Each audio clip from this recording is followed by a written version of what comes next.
everybody, much love to everyone. Meta Professor here with another video. Sorry about Friday.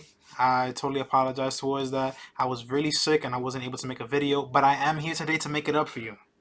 Just know that. I always make sure I give my viewers the best, and I will always guarantee that.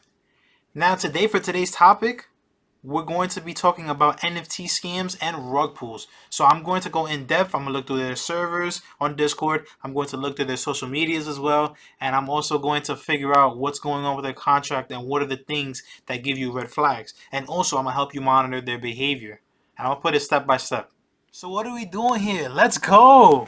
So first one we're going to talk about is two collections, which is actually oddly similar.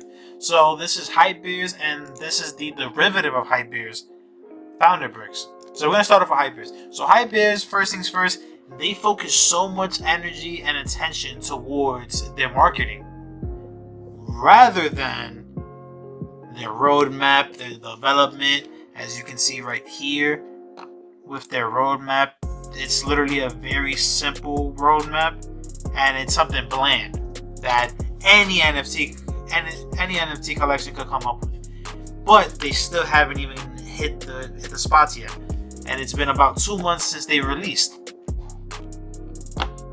Issue with them was that a lot of people bought at about 2 ETH off of the floor on OpenSea, and the whole floor price just crashed. As you can see right here on the activity, this is how the way it looked.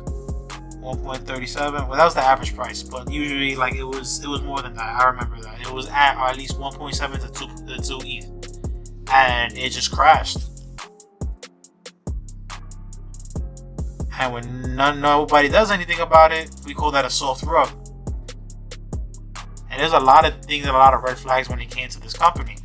When this company first started, literally, as I said before, superb marketing. They managed to do what they needed to do, but they never really talked much about the project and never really provided much information when it came towards it, which was a pretty controversial thing, if you ask me.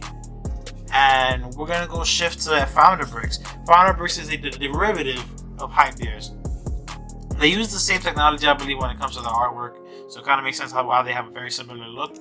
So one thing that I had with this company was their supply wasn't supposed to be 3,000. It was supposed to be 8,888. They capped it at 3,000 because they didn't sell out. And so, if you go on Twitter,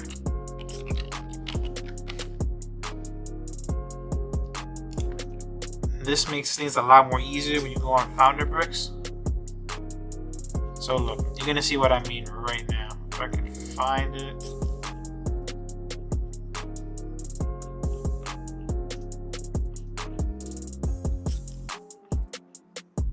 Look, so they say 3,000 out of 3,000 bricks minted. They sold out supposedly, but shout out to our king.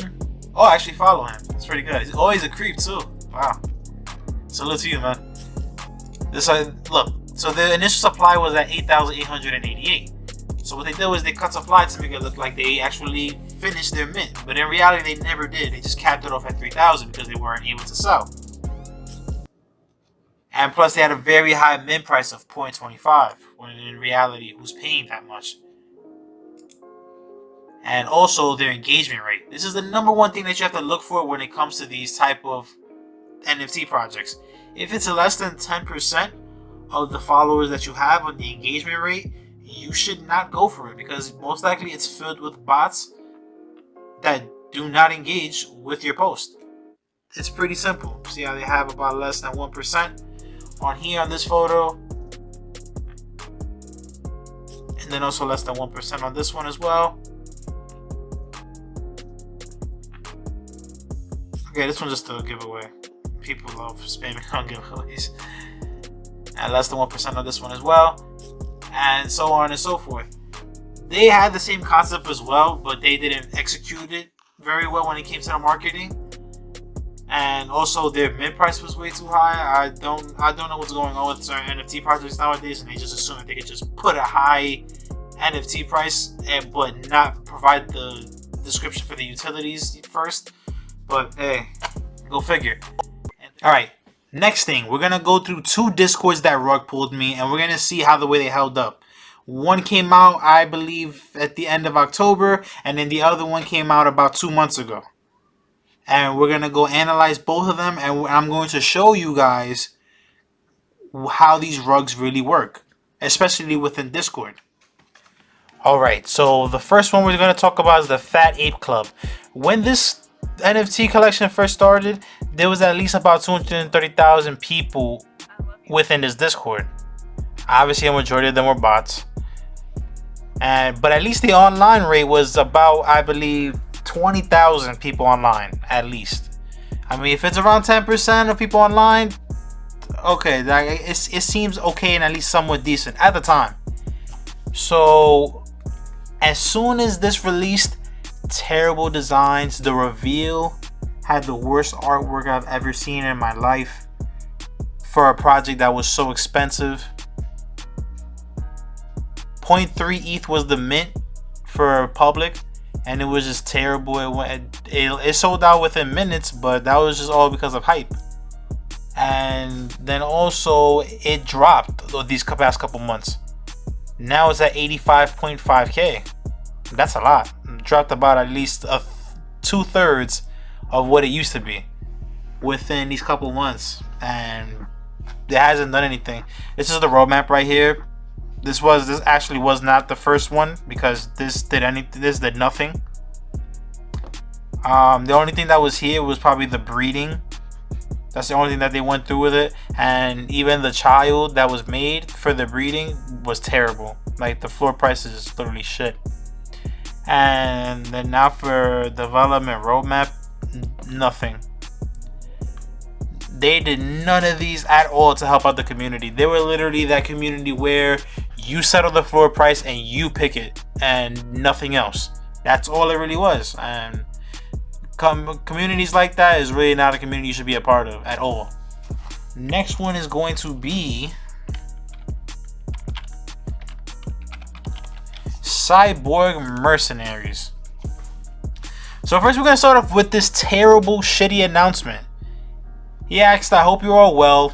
I'm going to summarize it. So basically what he says is he apologizes for him being gone for almost 2 months.